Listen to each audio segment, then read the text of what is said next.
Bonjour chers étudiants. Comme on l'a dit dans le chapitre précédent, aujourd'hui on va s'attaquer au système optique à face plane, notamment le dioptre plan et le miroir plan en premier. On va essayer de voir c'est quoi le miroir plan, définir c'est quoi un stigmatisme, le stigmatisme rigoureux, le stigmatisme approché. Donc si entre le miroir plan et le dioptre plan, lequel est stigmatique, lequel n'est pas stigmatique, lequel est stigmatique dans certaines conditions. On va essayer aussi de définir les relations de conjugaison pour le dioptre plan et pour le miroir plan en premier. Et la relation de conjugaison, c'est simplement quoi? C'est simplement la relation qui lie la position de l'image à celle de l'objet. Simplement ça, la position de l'image. La relation de conjugaison. C'est une relation qui lie la position de l'image à celle de l'objet. Sans plus tarder, on va commencer par définir c'est quoi un stigmatisme rigoureux et parler du stigmatisme dans le miroir plan. Lorsqu'on parle de stigmatisme rigoureux, c'est simplement que tous les rayons lumineux issus du point S convergent vers une même image S'. Tous les rayons lumineux. Dans la vue courante, pour voir le stigmatisme rigoureux, simplement quoi? Si vous regardez un miroir, vous voyez votre propre image claire, ça veut dire que tous les rayons lumineux qui sont issus de vous convergent vers un même point. Donc, comme ça converge vers un même point, ça veut dire que donc, il n'y a pas une superposition d'images. L'image n'est pas floue. Comme l'image n'est pas floue, on va dire que ça, c'est stigmatique. Maintenant, si vous regardez à travers quelque chose, vous voyez quelque chose qui est flou, ça veut dire que ce dioptre-là, ou ce système optique-là en général, n'est pas stigmatique. Et pourquoi il n'est pas stigmatique? Ça veut dire parce que tous les rayons lumineux issus de ce point ne convergent pas vers le même point. Tous les rayons lumineux issus de ce point ne convergent pas vers le même point. Et là, on parlera de stigmatisme approché ou pas de stigmatisme sûr. On va définir maintenant le miroir plan et définir et voir s'il est stigmatique ou pas. Lorsqu'on parle de miroir plan, c'est simplement une surface qui réfléchit la lumière, qui ne laisse passer aucune lumière. C'est ça un miroir. Un miroir, c'est une surface qui ne laisse passer aucune lumière. C'est ça un miroir. Un miroir plan, c'est une surface dont le rayon de courbure, le rayon R, est égal à l'infini. Donc une surface qui est plane. Une surface qui est plane et qui ne laisse passer aucune lumière sera appelée un miroir plan. Simplement ça, un miroir plan. Dans notre schéma ici, il est un peu encombrant, mais le miroir plan, il est là comme on l'avait défini au chapitre précédent. Ici, il est vertical. C'est ça le miroir plan.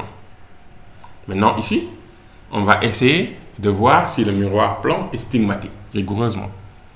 Lorsqu'on veut voir s'il est stigmatique, on doit définir certains rayons et voir s'ils convergent au même point. C'est simplement ça le stigmatisme. S'ils convergent au même point, on dira qu'il est stigmatique. Rigoureusement, s'ils ne convergent pas au même point, on dira qu'il n'est pas stigmatique. Aussi simple que ça. Maintenant, ici, on va choisir 3 rayons. On ne les a pas nommés, mais on va choisir 3 rayons et leur réflexion. Les 3 rayons sont là. Le premier rayon, c'est le rayon qui passe par la normale, passe par l'axe optique. L'axe optique, ici, on ne l'a pas défini, mais c'est simplement l'axe qui est perpendiculaire au système optique, à tout système optique, qui est perpendiculaire au système optique et qui coupe ce système optique en 2 parties égales. L'axe optique et l'axe qui est perpendiculaire au système optique et qui coupe ce système optique en 2 parts égales. Ici, notre axe optique, il est là. On va maintenant tracer un rayon lumineux qui passe par cet axe optique. On voit que tous les rayons passant par une normale, ça c'est une propriété très importante du miroir plan et du miroir sphérique. Tout rayon lumineux passant par la normale, il faut l'écrire si vous pouvez l'écrire, tout rayon lumineux passant par la normale réfléchit en sens inverse. Tous les rayons lumineux ici qui passent par la normale, ils réfléchissent en sens inverse. La flèche n'est pas blinquée, mais vous voyez ici une flèche de rayon lumineux qui passe par la normale, touche le miroir plan, il est réfléchi en sens inverse. Il revient en sens inverse. Tout rayon lumineux passant par la normale, par une normale, est réfléchi en sens inverse dans un miroir plan. Tout rayon lumineux passant par la normale d'un miroir est réfléchi en sens inverse. Donc, c'est notre premier rayon incident qui touche le miroir plan et qui est réfléchi en sens inverse. On a ensuite un second rayon incident qui est là en rouge. Il touche le miroir ici. Maintenant, ici aussi, il faut voir quelque chose. On ne l'a pas dit ici l'autre jour. Mais ce qu'il faut voir, c'est quoi? c'est que lorsque le rayon incident touche la normale, c'est là où le rayon incident touche le miroir qu'il faut tracer la normale. Ici, notre rayon incident, il touche le miroir ici, à partir de là. Notre rayon incident, il touche le miroir ici, donc on trace notre normale qui est là, qui est perpendiculaire au miroir plan. Notre normale qui est perpendiculaire au miroir plan. Et d'après la première loi de la réflexion, qu'est-ce qu'on a? Le rayon incident et le rayon réfléchi sont dans le plan d'incidence qui est là. Rayon incident, rayon réfléchi dans le plan d'incidence. Et l'angle d'incidence est égal à l'angle de réflexion. L'angle d'incidence ici, dans le cours, on l'a appelé I et R. Maintenant, ici, les angles, comme ils sont les mêmes, on les a simplement appelés θ. L'angle d'incidence θ, l'angle de réflexion θ. On a θ ici et on a θ là. L'angle d'incidence est égal à l'angle de réflexion. On l'a dit, comme on vient de le dire ici, la première loi de la réflexion donne que le rayon incident et le rayon réfléchi sont dans le plan d'incidence. La seconde loi nous dit que l'angle d'incidence qui est là est égal à l'angle de réflexion.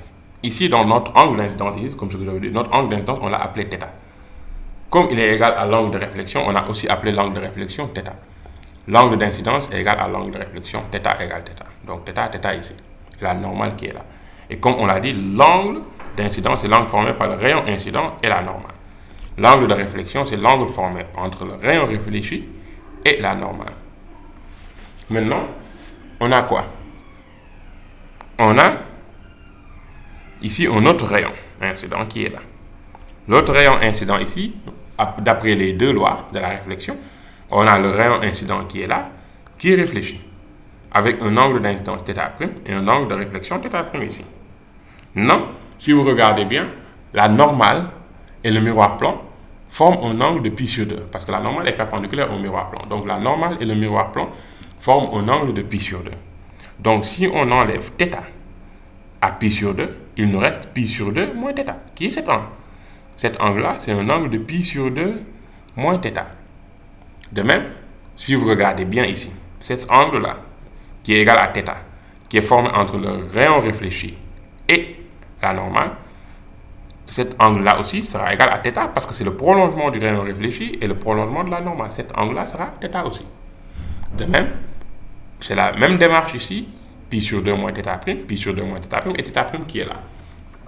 Maintenant, qu'est-ce qu'on a fait? Pour former une image, il faut bien retenir ça, si vous pouvez l'écrire même. Pour former une image, l'image se forme par le point de concours pour un miroir. Pour un miroir, il faut bien retenir ça. Pour un miroir, l'image se forme par le point de concours entre deux rayons réfléchis. Le point de concours de deux rayons réfléchis donne l'image. Donc ici, on va avoir deux images et on va voir si ces deux images sont superposées au même point. Si vous tracez ça, vous allez voir qu'ils sont superposées au même point. On va essayer de voir ça. On va essayer de voir si ces deux images se superposent au même point. Si se superposent au même point, on va dire que le miroir est rigoureusement stigmatique. Si se superpose pas au même point, on va dire que le miroir n'est pas stigmatique rigoureusement. Maintenant, la première image qu'on a tracée, c'est avec ce rayon réfléchi en rouge et le rayon réfléchi passant par la normale en bleu. On voit que si on regarde dans cet espace-là, les deux rayons réfléchis qui existent dans cet espace-là ne se touchent pas dans cet espace. Ils ne se touchent pas ici. Donc, qu'est-ce qu'on fait? On fait leur prolongement dans l'autre espace, dans l'autre côté du miroir, de l'autre côté du miroir. On fait leur prolongement, on voit là où ils se touchent. Lorsqu'on fait leur prolongement, on voit qu'ils se touchent ici, à un point qu'on va appeler S seconde. De même, on a fait la même chose pour ce rayon réfléchi en bleu et le rayon réfléchi là. Lorsqu'ils se touchent ce rayon réfléchi là et le rayon réfléchi là, leur point de concours est noté S'. Maintenant, ce qu'on va essayer de voir par le calcul, c'est si S seconde est confondu à S'. C'est simplement ça.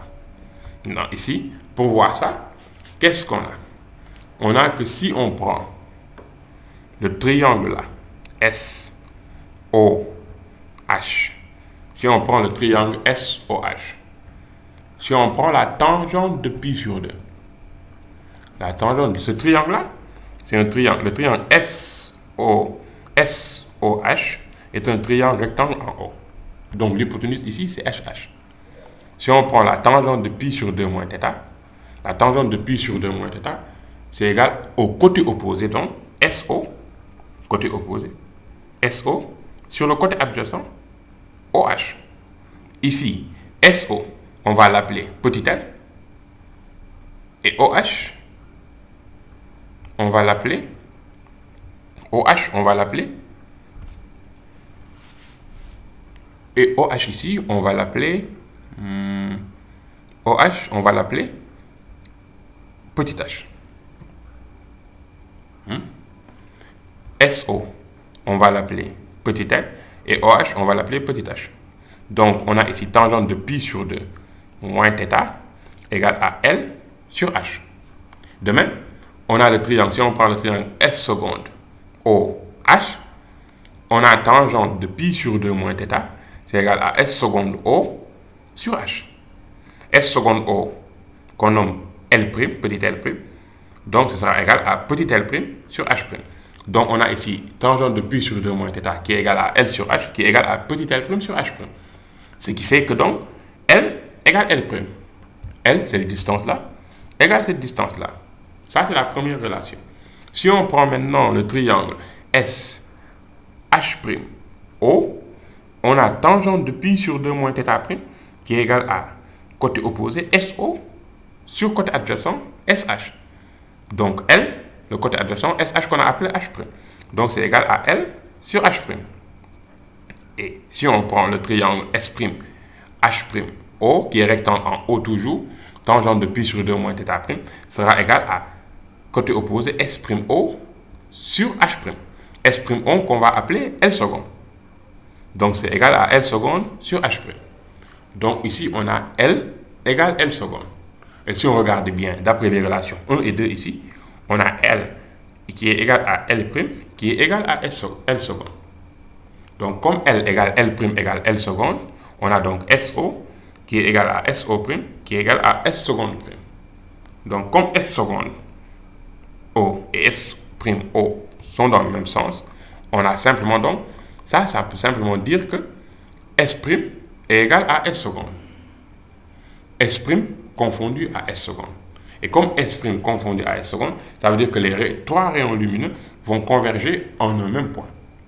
Et comme les trois rayons lumineux convergent en un même point, on va dire ici que le miroir plan est stigmatique rigoureusement. Simplement. Le miroir plan, donc on voit ici que le miroir plan est stigmatique rigoureusement, ou bien il est rigoureusement stigmatique. Donc on voit ici que le miroir plan est rigoureusement stigmatique parce que tous les rayons lumineux que vous pouvez prendre ici, issus d'un même point S, vont converger en un même point S'. Donc ça veut dire simplement que le miroir plan est rigoureusement stigmatique. Simplement, si vous regardez votre image dans un miroir, vous voyez vous-même. Vous ne voyez pas une image qui est floue. Donc ici, on voit que le miroir plan est rigoureusement stigmatique. Maintenant, on va essayer de voir la relation de conjugaison du miroir plan. La relation de conjugaison du miroir plan. Donc c'est la relation qui lie. La relation de conjugaison, ça va être la relation qui lie l'objet S, l'image S', et le centre O du miroir, qu'on va appeler centre optique, qui est le point de concours entre, qu'on n'a pas défini, et le centre optique ici, qui est le point de concours entre l'axe optique et le miroir plan. La relation de conjugaison, en termes généraux, c'est la relation qui lie l'objet à l'image. Simplement ça. Donc on va essayer de voir la relation de conjugaison. Maintenant, ici, pour voir la relation de conjugaison, d'après la relation précédente, ici, on avait SO égale SO'. Maintenant, en prenant les valeurs algébriques, si vous prenez les valeurs algébriques, en prenant ce sens-là, avec la flèche là, comme sens positif. Si on prend les valeurs algébriques, on a quoi? On a SO, valeur algébrique de SO, il est positif, il est dans le sens positif. Donc, valeur algébrique de SO est égale à la distance SO'. Valeur algébrique de SO, ici, sera égale à la distance SO. Et la valeur algébrique de S''O sera égale à moins la distance SO. Valeur algébrique de SO est égale à la distance SO, parce qu'il est positif. Une distance, elle est toujours positive. Il faut garder ça en tête. Une distance, elle est toujours positive. Une valeur algébrique, elle peut être positive comme elle peut être négative.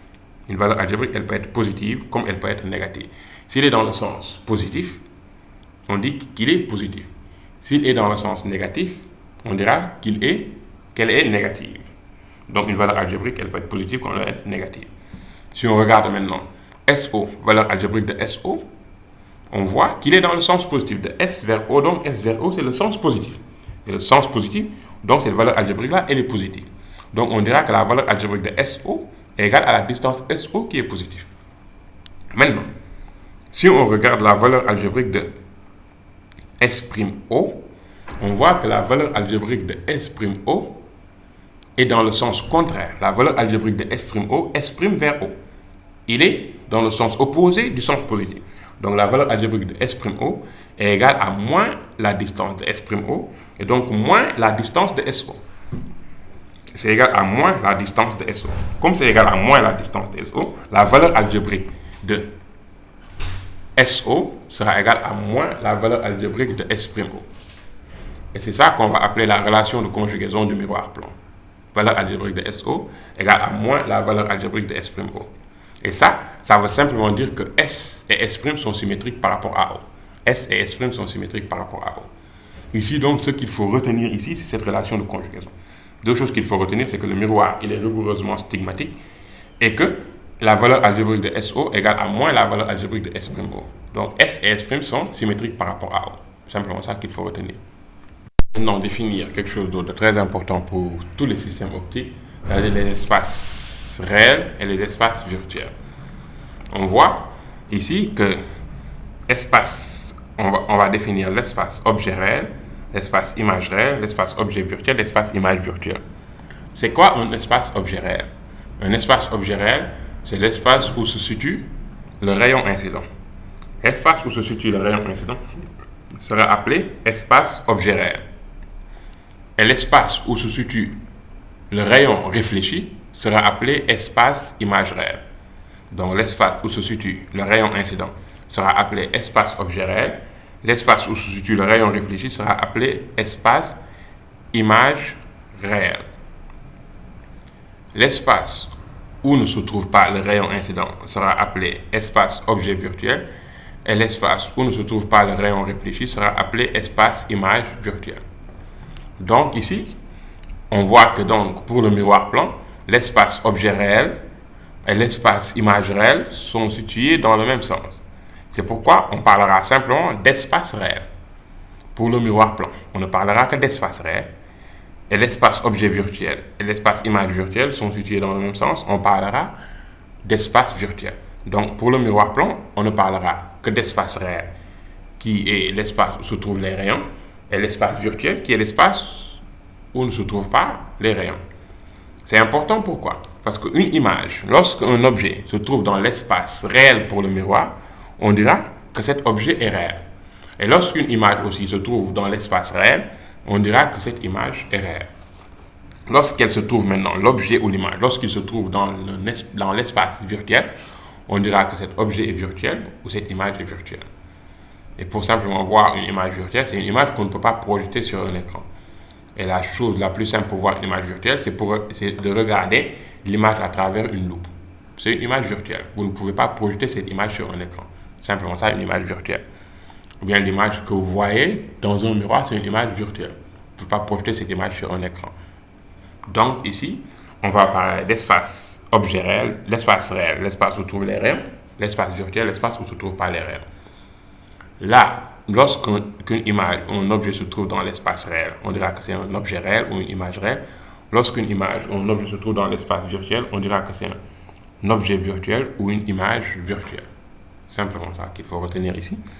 Donc, ce qu'il faut retenir pour le miroir plan, c'est qu'il est rigoureusement stigmatique, que dans la relation de conjugaison SO égale à S'O, donc S et S' sont symétriques par rapport à O, et que l'espace réel est l'espace où se trouvent les rayons incidents et les rayons réfléchis. L'espace virtuel, l'espace où se trouvent pas les rayons incidents et les rayons réfléchis. Donc, un objet et une image qui se trouvent dans l'espace réel sera réel, un objet et une image qui se trouvent dans l'espace virtuel sera virtuel. Simplement ça. Maintenant, on va voir le dioptre. Le dioptre, comme on l'avait défini au chapitre précédent, est un système séparant deux milieux d'indices différents. Simplement ça, un dioptre plan. Deux milieux transparents d'indices différents. C'est ça, un dioptre plan. Simplement ça, un dioptre plan. Maintenant, pour voir si le dioptre est rigoureusement stigmatique, on va essayer de voir ici si le dioptre est rigoureusement stigmatique ou pas. Tout d'abord, on va définir deux milieux d'indices différents, n et n'. Le milieu d'indice n et le milieu d'indice n'. On va supposer que n' est supérieur à n. Comme n' est supérieur à n, I sera supérieur à R. L'angle d'incidence sera supérieur à l'angle de réfraction. L'angle de réfraction ici, on l'a appelé R. I sera supérieur à R. Comme on a dit ici, n' est le milieu contenant le rayon réfracté et n, le milieu contenant le rayon incident. Le rayon incident, il est là en rouge, il est là en bleu. Le rayon incident, il est là en bleu. Et le rayon réfracté aussi, il est là en bleu. Et ce qui est en noir ici, c'est le prolongement du rayon réfracté qu'on va voir après. Mais bon, il faut voir ici que n', comme on l'a dit, n' est supérieur à n. Donc, comme n' est supérieur à n, l'angle d'incidence, qui est l'angle formé entre la normale, qui est là en rose, et le rayon incident, qui est là en bleu, l'angle d'incidence sera supérieur à l'angle de réfraction qui est là. L'angle d'incidence sera supérieur à l'angle de réfraction. On est dans ce cas. Mais, donc ici, on voit que on va calculer ça pour un cas, mais on peut généraliser ça pour tous les cas. On voit donc ici, ça, c'est notre rayon incident. Voilà, notre rayon réfracté. Et la droite en marron là, notre normal. L'axe optique est là. L'axe optique est là. Et notre sens positif, on l'a pris dans ce sens. Le centre optique ici, on l'a noté S. Le point de rencontre entre le rayon incident et la normale, on la note H ici. Maintenant, ici, l'objet, notre objet, ici, c'est A. Ça, l'objet. Et on va former l'image. On a ici le rayon incident qui est là. Et lorsque le rayon incident touche le milieu, le rayon est réfracté. Et on a un rayon réfracté. Et notre rayon réfracté qu'on a ici, c'est ce rayon-là, en noir. Ici, il est en noir. Notre rayon incident, excusez-moi. L'autre rayon incident qu'on a ici, c'est ce rayon en noir ici. Le rayon en noir, il traverse sans être dévié. Il traverse le dioptre sans être dévié parce qu'il passe par l'axe optique. C'est une normale, donc il traverse le dioptre sans être dévié. Donc ici, pour construire notre image, il nous faut le point de concours entre deux rayons réfractés. Donc ici, ce premier rayon réfracté et ce second rayon réfracté. On voit ici que ces deux rayons réfractés-là ne se touchent pas dans cet espace-là. Donc, comme pour le miroir sphérique, pour le miroir plan, excusez-moi, on va faire le prolongement de ces deux rayons réfractés. En violet, c'est le prolongement du rayon réfracté en bleu. Et en noir, ici, c'est le prolongement du rayon réfracté qui est là. Donc, le point de concours de ces deux rayons réfractés, son prolongement, donc le point de concours du prolongement de ces deux rayons réfractés va donner notre image après. Et on voit qu'ils vont se rencontrer ici, qu'on va appeler notre image A'. Donc, SA, la distance SA sera notée D, la distance SA' sera notée D'. Maintenant, comme pour le miroir sphérique, miroir plan, par le calcul, on va essayer de voir si le dioptre est stigmatique. Maintenant, si on prend le triangle SHA, on a tangente de I qui est égale à H sur D. Ça va être difficile à voir, mais si vous regardez bien, regardons bien. On a SHA est un triangle rectangle. Donc les angles là, l'angle SAH et l'angle là, AHS, sont complémentaires. Ça veut dire que leur somme est égal à pi sur 2. On a ici que cet angle-là, c'est égal à I. Donc cet angle, c'est égal à pi sur 2 moins I. Cet angle-là est égal à pi sur 2 moins I. Si cet angle est égal à pi sur 2 moins I, ça veut dire que cet angle-là est égal à pi sur 2 moins pi sur 2 plus I. Donc, il donne I. Donc, cet angle-là est égal à I. L'angle A est égal à I. Donc, ce qui fait que tangente de l'angle A sera égal à tangente de l'angle I, qui est égal au côté opposé H, sur le côté adjacent D. Donc, tangente de I est égale à H sur D. Ce qui fait que H est égal à D tangente I. H est égal à D tangente I. Si on prend maintenant le triangle, si on prend maintenant le triangle S, H, A', on a tangente de R, c'est R, c'est pas RE, c'est tangente de R qui est égale à H sur D'. On va revoir simplement, ici on a R. Donc comme ici on a R, cet angle-là aussi c'est R. De même, donc si cet angle-là c'est R, cet angle-là c'est pi sur 2 moins R, donc cet angle A' est égal à R aussi. Et donc tangente de R c'est égal à côté opposé H sur côté adjacent D'. Donc ce qui fait encore que H égale D' tangente de R. D'après les relations 1 et 2, on a donc D' tangente R égale D tangente I. Donc, comme on vient de le dire ici, on a, d'après la relation 1, H égale D tangente I. Et d'après la relation 2, H égale D' tangente R. C'est R. Maintenant, ici, si on prend les relations 1 et 2, on a D' tangente R égale D tangente I. Comme tangente, la tangente égale à sinus sur cosinus, on voit donc que D sinus I sur cos I égale D' sinus RE sur cos R. Ce qui fait que si on se rappelle des relations de Snell-Descartes, la relation de Snell-Descartes dit N sinus I égale N' sinus R. Donc, ce qui fait, on peut tirer sinus R en fonction de sinus I et N et N', donc ce qui fait que sinus R égale à N sur N' sinus I. Donc, en ingérant la relation 5 dans cette relation 4 là, en ingérant la relation 5 dans cette relation 4, on a D sinus I sur cos I qui est égal à D' N sur N' sinus I sur cos R. Donc ainsi, après le calcul, on a simplement D' qui est égal à D N' sur N sinus R sur cos I. Et ça, par calcul. Ça, c'est toujours par calcul. En remarquant que cos R égale racine carrée de 1 moins sinus carré R. Excusez-moi. Donc, on a cette relation-là, la relation 7. Donc, cos R qui est égal à 1 moins N au carré sur N' au carré sinus carré I. Et cos I égale à racine carrée de 1 moins sinus carré I. En remplaçant les relations 7 et 8 dans la relation 6, on a D' qui est égal à D N' sur N, racine carrée de 1 moins N carré sur N' au carré sinus carré I, sur racine carrée de 1 moins sinus carré I. Si on regarde cette relation, on voit que la position de l'image D' dépendra toujours de l'angle d'incidence I. Comme il dépend de l'angle d'incidence I, il dépendra donc du rayon incident. Donc, si on change de rayon incident, la position de l'image va changer. Si on change de rayon incident, donc on change l'angle d'incidence I, la position de l'image va changer. Donc, pour chaque rayon incident, on va avoir donc une autre image. Donc, ce qui fait qu'on voit ici donc que le dioptre n'est pas stigmatique. N'est pas stigmatique rigoureusement. On va dire rigoureusement.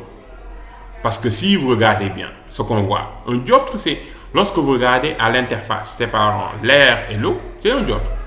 Lorsque vous regardez, maintenant, si vous mettez une pièce dans un bocal, ce que vous voyez, c'est une pièce. Ce n'est pas une image floue. Donc, ça veut dire qu'il y a des conditions où le dioptre est stigmatique. Il y a des conditions où le dioptre est stigmatique. Donc, ces conditions-là qu'on va essayer de voir. Et pour ces conditions-là, on va supposer une chose. On va supposer qu'on est dans des angles faibles. Cette supposition n'est pas aléatoire. Parce que si vous regardez bien, notre iris là, elle ne fait que 1 mm. Notre iris qui voit, elle ne fait que 1 mm. Donc, tous les rayons qui vont arriver ici, notre axe optique, notre iris, ce sera notre système optique.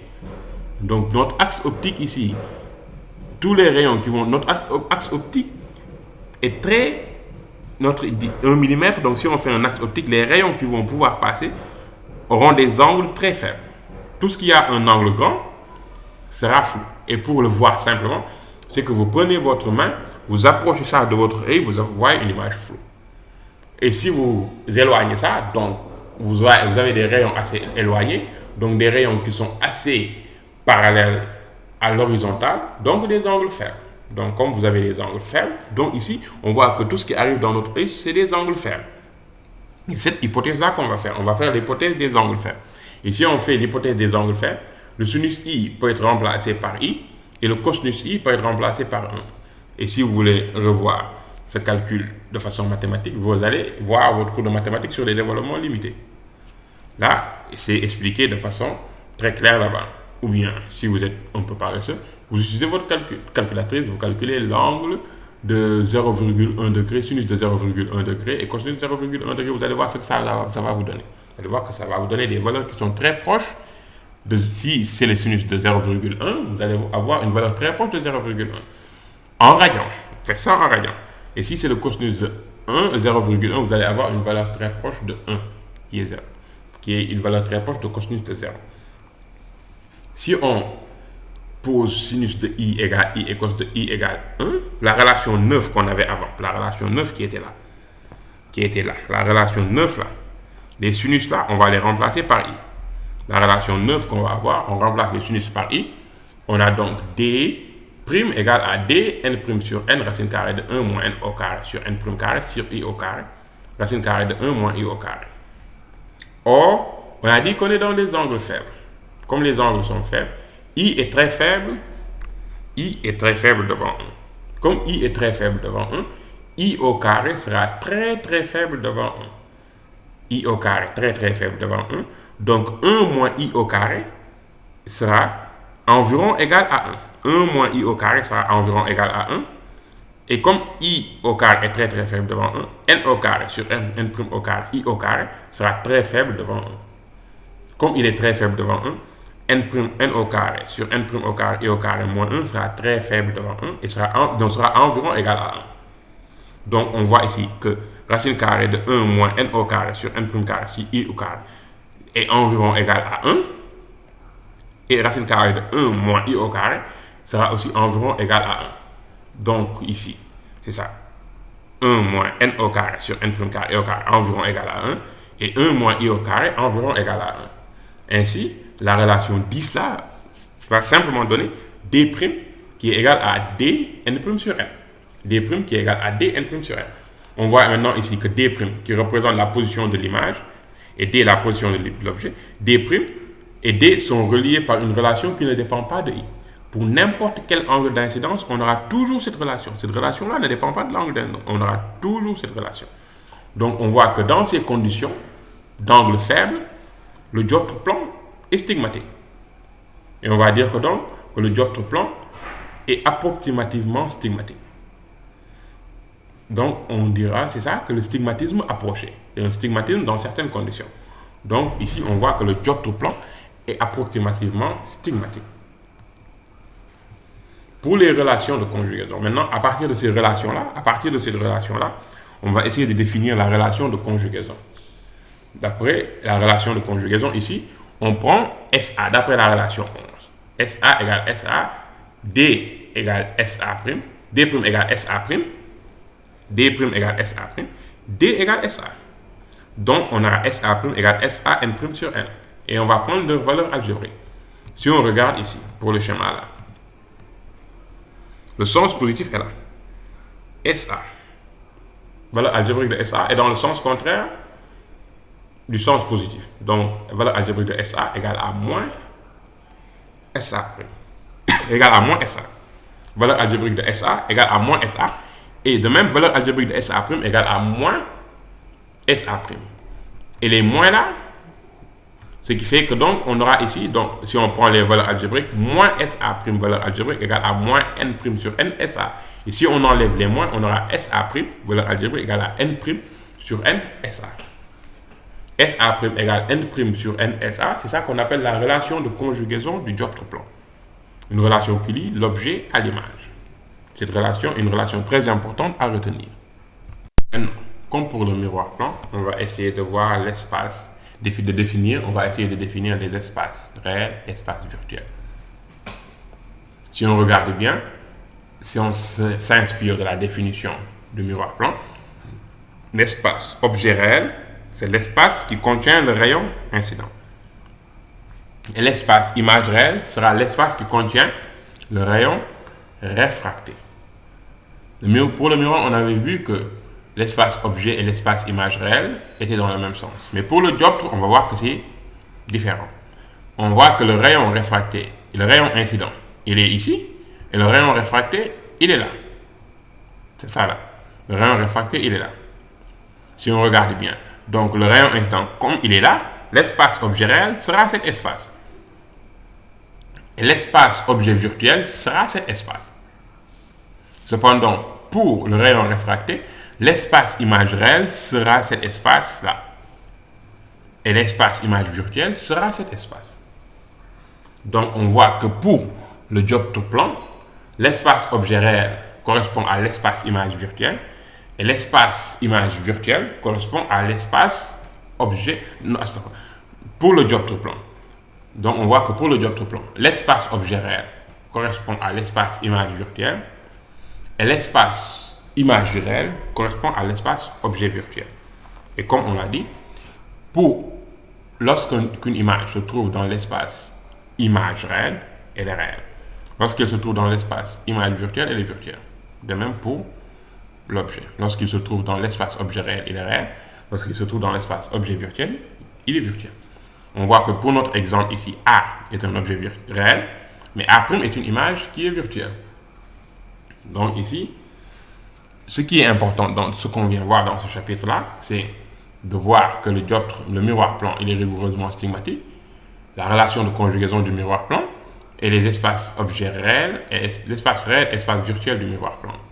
De voir que le dioptre plan, il est stigmatique sous certaines conditions, donc approximativement stigmatique, de retenir la relation de conjugaison du dioptre plan, et de retenir dans l'espace réel, espace virtuel du dioptre plan. Dans le chapitre qui va suivre, on va essayer de voir les systèmes optiques à face sphérique. Donc le miroir sphérique et le dioptre sphérique. Dans ces deux-là, on va essayer de définir les relations de conjugaison et leur grandissement aussi. Avant tout, on va essayer d'énoncer la relation de Gauss. Je vous remercie et au prochain cours.